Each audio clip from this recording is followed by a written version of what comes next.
যেসব মহিলাদের বাচ্চা হতো না, আমার মা তাদের জন্য ঔষধ তৈরি করত।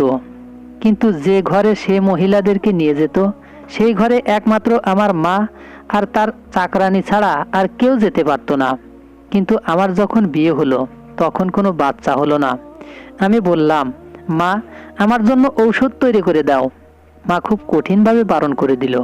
আর একদিন আমি তার চাকরানিকে বললাম আমার সাহায্য করতে। সেদিন চাকরানি নিজের মুখ লুকিয়ে মায়ের ঘরে গেল।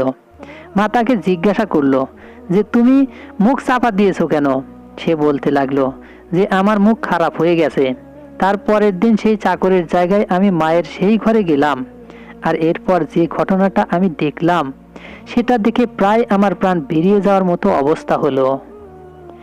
আমার মায়ের নাম সোনম। সে তার সময় সব থেকে বেশি পড়ালেখা করা মহিলা ছিল, আর গ্রামের মধ্যে প্রথম এমন মেয়ে ছিল যে কিনা ডাক্তার হয়েছিল।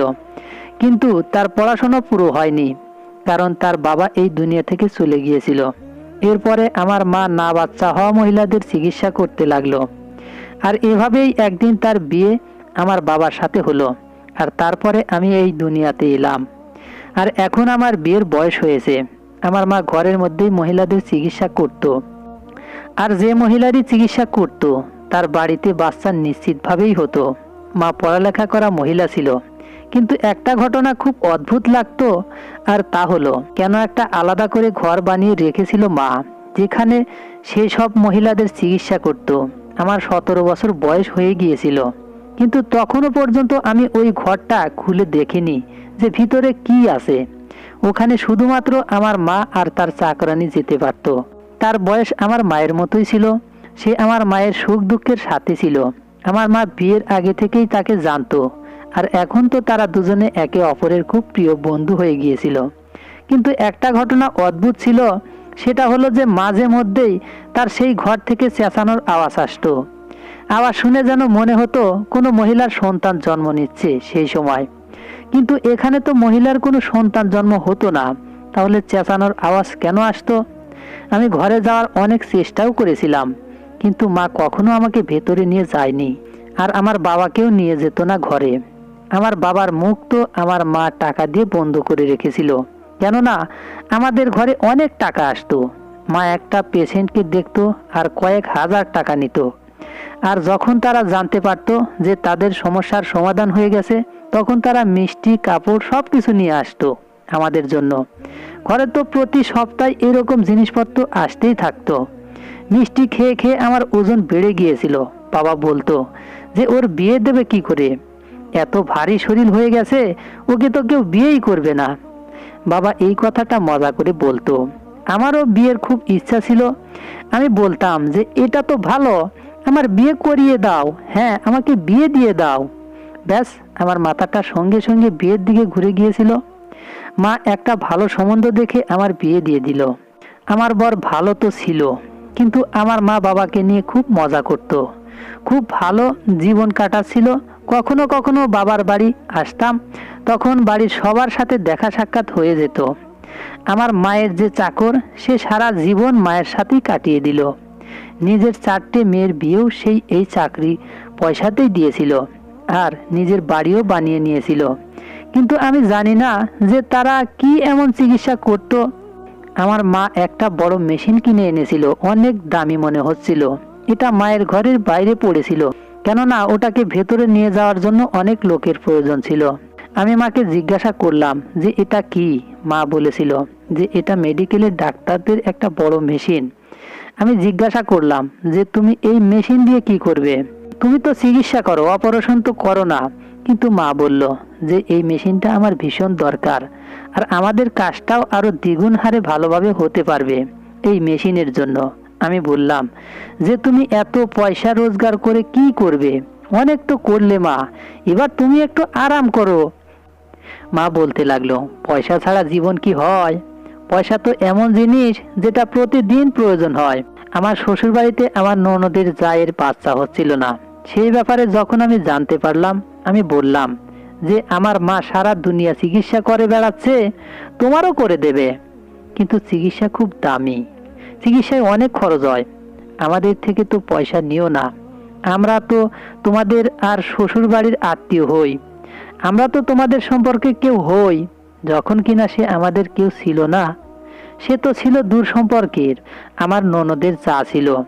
কিন্তু আমার শ্বশুর শাশুড়ি বলেছিল যে তোমার মাকে বলো যে এর চিকিৎসা ফ্রিতে করে দিতে, কেননা মেয়ের শ্বশুর বাড়ির ব্যাপারে তো।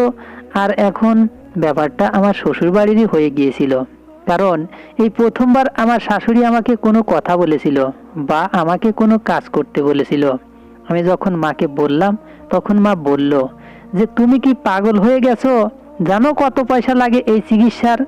আমি মাকে বললাম যে কোনো ব্যাপারে পয়সা লাগে? শুধুমাত্র ওষুধ দিতে হয়তো, চুপ করে দিয়ে দাও।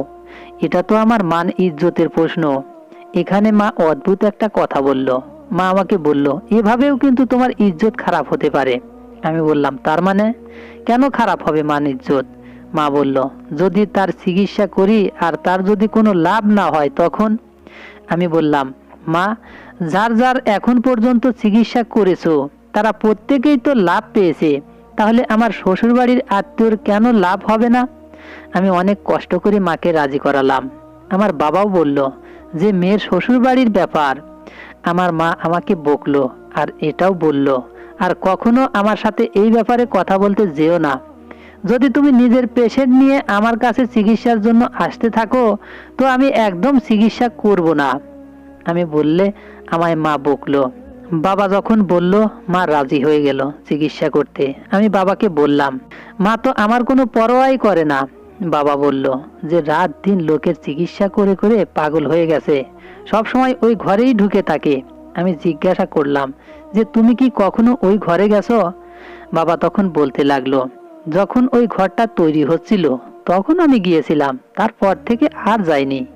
কিছুই নেই ওই ঘরে, শুধুমাত্র এই ডাক্তারের জিনিসপত্রই আছে ওখানে। একটা টেবিল আছে আর 2-4টা আলমারি আছে। কিন্তু যদি ঘটনাটা এটাই হয় তাহলে মা সেখানে কাউকে যেতে দেয় না কেন? আমার ননদের চায়ের চিকিৎসা হয়ে গেল। আমি তাকে জিজ্ঞাসা করেছিলাম, তোমাকে কোথায় বসিয়েছিল? আমাকে বলল যে ঘরের ডাইনিং রুমে বসিয়েছিল। আমি বললাম যে তোমাকে ঘরে নিয়ে যায়নি? সে বলল যে না, আমাকে তো কোনো ঘরে নিয়ে যায়নি। 2-4টে টেস্ট করালো আর তারপর চিকিৎসা শুরু করলো। শুধু লিখে দিয়ে দিল, বলল যে যদি কপালে থাকে তাহলে বাচ্চা হবে, না হলে এর কোনো চিকিৎসা নেই। আমি অবাক হয়ে গেলাম। আমার মা সারা দুনিয়ার চিকিৎসা করছে আর এটা হতেই পারে না।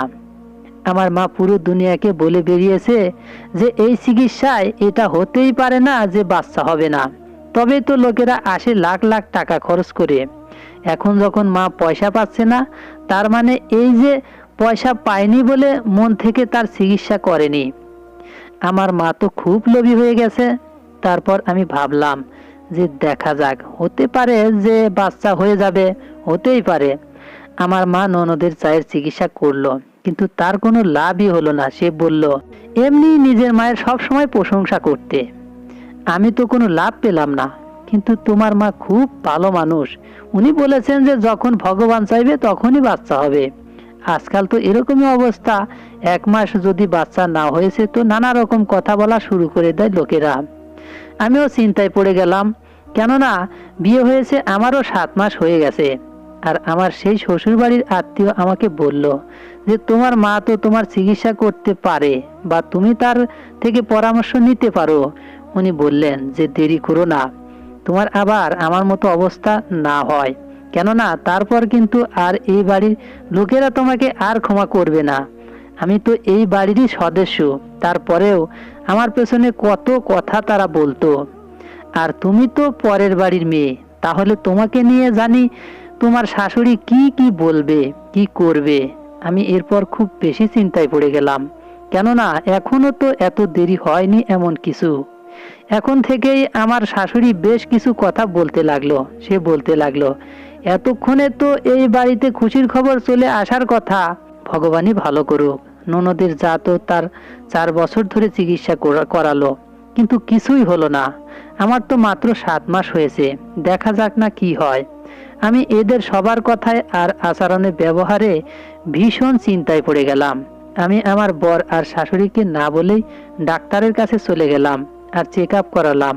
উনি পরীক্ষা করার জন্য বলল আর বলল যে দুদিনে তুমি রেজাল্ট জেনে যাবে। আমি বললাম যে টেস্টের রিপোর্ট নিতে আমি আসতে পারবো না, আপনি এক কাজ করবেন, আমাকে ফোনে রিপোর্ট পাঠিয়ে দেবেন। উনি বললেন ঠিক আছে, আমার নাম্বার নিয়ে নাও। ডাক্তারটা ভীষণ ভালো ছিল, বুঝে গিয়েছিল যে আমি বারবার লুকিয়ে লুকিয়ে বেরোতে পারবো না। এই 2 দিন আমি যে কিভাবে কাটিয়েছি শুধুমাত্র আমিই জানি। 2 দিন পরে ডাক্তারের ফোন আসলো আর উনি আমাকে রিপোর্ট বললেন। উনি বললেন আপনার সমস্যা আছে আর আপনি কখনো মা হতে পারবেন না। আমার আপনাকে এটাই বলার যে আপনি কোনো ছোটোখাটো চিকিৎসা করিয়ে কোনো ওষুধপত্র খেয়ে নিজের শরীর বা নিজের জীবন নষ্ট করবেন না। তার বদলে আপনি টেস্ট টিউব বেবির মাধ্যমে বাচ্চা জন্ম নিতে পারেন। আর টেস্ট টিউব বেবির চিকিৎসা এত সহজ না, তাতে অনেক পয়সা লাগে। কিন্তু ডাক্তারের বলার ছিল যে প্রথম প্রথম তুমি এখন যুবতী আর এখন তোমার বিয়ের প্রথম দিক, এখন তো সবে শুরু, তোমার বর রাজি হয়ে যাবে। পরে তোমার বর এটাই ভাববে যে লাখ টাকা খরচ করে এমন চিকিৎসা করিয়ে যেখানে 40% মাত্র ঠিক হয় আর যার কোনো গ্যারান্টিও নেই সেটা করিয়ে কি হবে। এজন্য ছেলেরা লাখ টাকা খরচ করে দ্বিতীয়বার বিয়ে করে নেয় আর প্রত্যেক বছর তারা বাচ্চা জন্ম দেয়। আমি ভীষণ চিন্তায় পড়ে গেলাম। আমি সারা রাত কেঁদেছিলাম। বর জিজ্ঞাসা করলে বলে দিলাম যে কিছু হয়নি। আমি ভীষণ দুঃখ পেয়েছিলাম, কেননা আমি কখনো ভাবিনি যে আমার সাথে এরকম হবে। তারপর একদিন আমার গ্রামের একটা মেয়ে আমার কাছে আসলো। সে বলল যে তোমার মায়ের কাছে থেকে চিকিৎসা করিয়েছিলাম, আজ আমার কাছে 2টো জোড়া বাচ্চা আর আমি আজকে ভীষণ খুশি। আর সে আমাকে ধন্যবাদ জানালো। সে আমার মায়ের প্রশংসা করতে লাগলো আর বলতে লাগলো ভগবান ওনার হাতে জাদু দিয়ে পাঠিয়েছেন, যার চিকিৎসায় করেন সেই ঠিক হয়ে যায়। আমি ওই মহিলার কথায় ভীষণ খুশি হলাম আর যেন মনে মনে শান্তি পেলাম। সে আমাকে বলল 10 বছর পর্যন্ত আমার কোনো বাচ্চা হয়নি, তোমার মায়ের কাছে চিকিৎসা করালাম যখন তখন বাচ্চা হয়ে গেল। তোমার মা তুমি তো সব কিছু জানবে। যখন সে আমাকে এই কথাগুলো বলল তখন আমি অবাক হয়ে গেলাম। আমি জিজ্ঞাসা করলাম যে সব কিছু মানেটা কি। সে বলল যে এটাই যে চিকিৎসা কিভাবে হয়। আমি বললাম যে তুমি জানো, কিন্তু আমি তো জানি না। সে বলল ছাড়ো কথাটা, বাদ দাও। আমার মা 1 মাস পর্যন্ত সবার চিকিৎসা করত। আমি ঠিক করেছিলাম যে আমি আমার বরকে এসব বলবো না, না আমার শ্বশুর বাড়িকে বলবো, কারণ এমনিতেই এরা আমাকে খুব একটা পছন্দ করে না। আমি নিজের মাকেই সব কিছু বলবো, তার থেকে চিকিৎসা করাবো। এরপরে আমার আর কাউকে বলার কোনো দরকার পড়বে না। আমি মায়ের কাছে চলে গেলাম। মা সকাল সকাল ভীষণ ব্যস্ত ছিল, ওই ঘরেই বসেছিল, বাইরে আসেনি। আর আমার ঘরে যাওয়ার অনুমতি ছিল না। বাবা বাড়ি ছিল না। 4 ঘন্টা মা আমাকে অপেক্ষা করালো। আমি ভীষণ রেগে গেলাম। এরপর আমিও তাকে বললাম সমস্যা আছে আমার কিছু। মা জিজ্ঞাসা করলে কি সমস্যা, পয়সার দরকার? আমি বললাম পয়সার দরকার নেই। আর এরপর তাকে বললাম যে আমাকে ডাক্তার কি বলেছে, আর এরপর তাকে রিপোর্ট দেখালাম। ডাক্তার যেটা আমাকে ফোন করে বলেছিল, আমার মা বলল যে হ্যাঁ রিপোর্টে তো এটাই বলছে। এবার কি করা যায়, এটা তো বড় সমস্যা। আমি বললাম কেন, তোমার জন্য তো এটা কোনো সমস্যা হওয়ার কথা নয়, তুমি আমার চিকিৎসা করো। মা বলল যে এই ধরনের কথা যদি বলছো তাহলে আমার থেকে খারাপ কেউ হবে না, আমি তোমার চিকিৎসা করব না একদম। মা এটা তো ব্যাপারটা সেরকমই হয়ে গেল যে তুমি সমস্ত পরিবারকে খাবার দিচ্ছ, আর আমি প্লেট দেখে যখন খাবার খাওয়ার জন্য বললাম তখন আমাকে বলছো যে খাবার খেলে পাপ হয়। আমাকে আমার মা এত বাজেভাবে বকা দিল যেন মনে হলো যে সে মরে গেলেও আমার চিকিৎসা করবে না। আমি জিজ্ঞাসা করলাম কেন করবে না চিকিৎসা? বাবা এসে গিয়েছিল ওখানে। আমি কান্নাকাটি করছিলাম। বাবাও দেখে নিল যে এতদিন পর মেয়ে ঘরে এসেছে, তার উপরে আবার কান্নাকাটি করছে। সে চিন্তায়। বাবা আমাকে সব সময় অনেক ভালোবাসতো। সে আমাকে বলল যে কেন কাঁদছো তুমি? তখন মা বলল যে বিনা কারণে ও কিছু চাইছে। মা এই কথাটা বাবাকে বলল না যে আমি কখনো মা হতে পারবো না। আর আমি আমার চিকিৎসার জন্য বললাম, কিন্তু মা আমার চিকিৎসা করতে চাইছে না। একে তো ভুল করেছে মা, তার উপরে আমার মিথ্যে কথা বলছে। মা বলল যে কেন চিন্তা করছো, আমি তো আছি, আর যেটা তোমার দরকার আমি তোমাকে এনে দেব। আমি তোমার জন্য চা বানিয়ে দিচ্ছি। বাবা সেখান থেকে চলে গেল। মা বলল যে যেটাই হচ্ছে সেটা ভগবানের উপরে ছেড়ে দাও, আর খবরদার যদি এখানে চিকিৎসার কথা আবার তুমি বলেছো, আমি তোমার চিকিৎসা কখনো করব না। আর এই কথাটা নিজের মাথার মধ্যে ঢুকিয়ে নাও। আমি আমার বাড়িতে চলে এলাম আর ভাবলাম যে আমাকে মা কেন এরকম বলল। প্রথমত আমাকে তো মা ঘরে যেতে দিত না। যখন আমি আমার বন্ধুকে তার কাছে পাঠিয়েছিলাম তখন মা তাকে ওই ঘরে নিয়ে যায়নি, আর তার চিকিৎসাও করেনি। তখনও আমার মায়ের কিছুই যায় আসেনি। আর আজকে যখন আমি বিপদে পড়েছি তখন আমারও চিকিৎসা করতে চাইছে না। কোনো একটা গন্ডগোল তো আছেই। আমার মা মিথ্যা কথা বলতো, মানুষের চিকিৎসা সে করতো না। আর যদি সে মিথ্যা কথাই বলতো তাহলে তার কাছে এত লোক কেন পয়সা খরচ করে চিকিৎসা করাতে আসতো? কেন আমার বা আমার বন্ধুর চিকিৎসা করাতে চাইছে না, যখন কিনা সমস্ত দুনিয়ার সে চিকিৎসা করছে? এবার আমার শেষ আশা আমার মায়ের চাকরানী ছিল। সেও আমাকে যাবার সময় দেখে নিয়েছিল। পরের দিন আমাকে ফোন করলো, জিজ্ঞাসা করলো তোমার কি সমস্যা হয়েছিল, তুমি কেন কাঁদছিলে? সেও আমাকে মায়ের মতো করেই লালন পালন করেছিল ছোট থেকে। আমার খেয়াল রাখতো। মা তো সারাদিন নিজের কাজে ব্যস্ত থাকতো। আমি তাকে সব কিছু বলে দিলাম। আমি তার ঘরে গেলাম, আমি বললাম আমাকে সাহায্য করো। সে বলল যে আমি তোমাকে সাহায্য করব না, কারণ এই কাজটা আমার ভুল মনে হয়। আমি বললাম যে তার মানে? সে বলল যে তার মানে আমি তোমাকে বলবো না। তারপরের দিন সে মায়ের কাছে মুখ বন্ধ করে চলে গেল। মা জিজ্ঞাসা করলো তুমি মুখ বেঁধে এসেছো কেন? তখন সে মিথ্যা কথা বলল যে তার মুখ চলে গেছে, এজন্য সে মুখ চাপা দিয়ে এসেছে। অদ্ভুত একটা দাগ হয়ে গেছে আর মুখে ঔষধও লাগিয়েছে। মা কাজে ব্যস্ত হয়ে গিয়েছিল। এরপর সে আর দ্বিতীয়বার এক কথা জিজ্ঞাসা করেনি। আমাকে চাকরানী বলল কাল তুমি মুখ বেঁধে চাপা দিয়ে যাবে।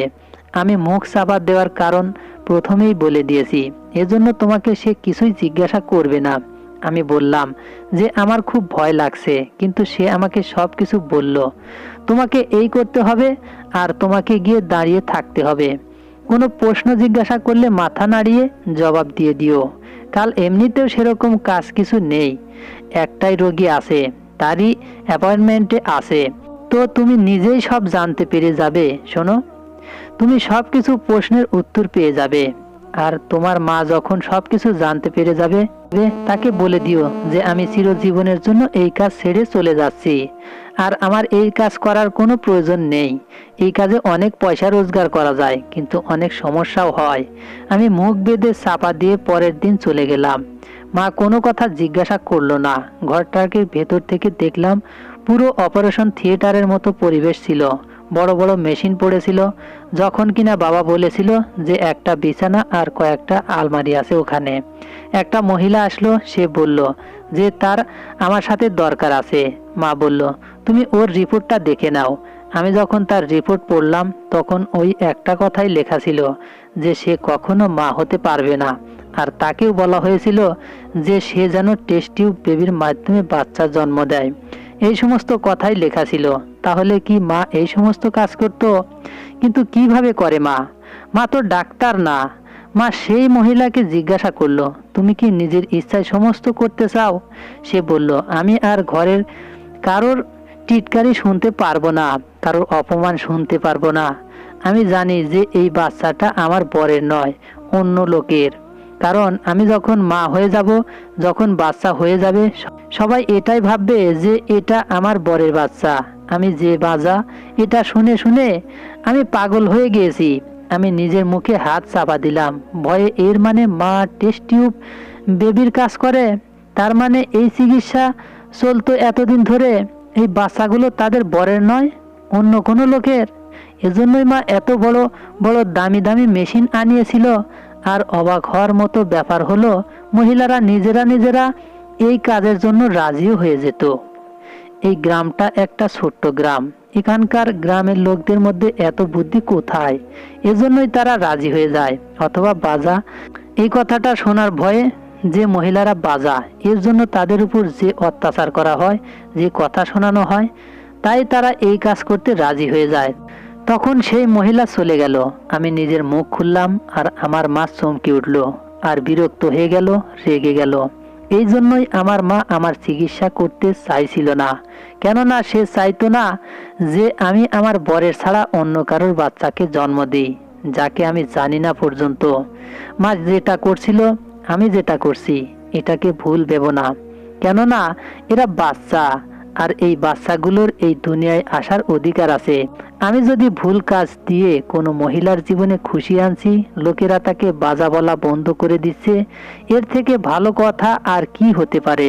সাধারণ মানুষ আজও টেস্ট টিউব বেবির বিরুদ্ধে। কেননা তারা ভাবে যে এটা পরের বাচ্চা। হ্যাঁ, এটা পরের, কিন্তু আমি মহিলাদের বলে দিই সবটা। আমার কাছে আর কোনো রাস্তা থাকে না। আমি বলে দিই যে আমি তার পেটে যে বাচ্চা জন্ম দিতে চলেছি সেটা তার বরের নয়, বরং অন্য কারোর বাচ্চা, অন্য কারোর ছোট্ট প্রাণ। আমি মহিলাদের বলে দিই যে আমার কাছে আর কোনো রাস্তা নেই। তারা এই দুনিয়ায় আসতে চায়, আর আমি এই কাজগুলো মহিলাদের থেকে লুকিয়ে করি না। এরা আমার সাথে যোগাযোগ করে, সেজন্যই তো তারা এত টাকা দিয়ে যায়। আর আমি এই সমস্ত তোমার সাথে করতে পারবো না। আমি নিজের মাকে বললাম, আমি জানি না তুমি ঠিক করছো না ভুল করছো, কিন্তু তোমার চাকরানী আমাকে দিয়ে তোমার কাছে এই কথাটা বলে পাঠিয়েছে যে তোমার সাথে আর এই কাজ করবে না। সে চিরজীবনের জন্য এই কাজ থেকে ছেড়ে চলে গেছে। আমি জানি না আমার মা ঠিক করছিল না ভুল করছিল। শুধুমাত্র আমি সেখান থেকে ফিরে এসেছিলাম শ্বশুর বাড়ি। আমার অদ্ভুত লাগছিল, সাধারণ মানুষের সামনেই মা নিজের প্রাণের ঝুঁকি নিয়ে এই কাজ করছিল। আর কাল যদি কেউ জানতে পারতো, তাহলে সে এত রেগে যেত যে সে প্রতিশোধ নিতই। আর তারপর কি হতো মা?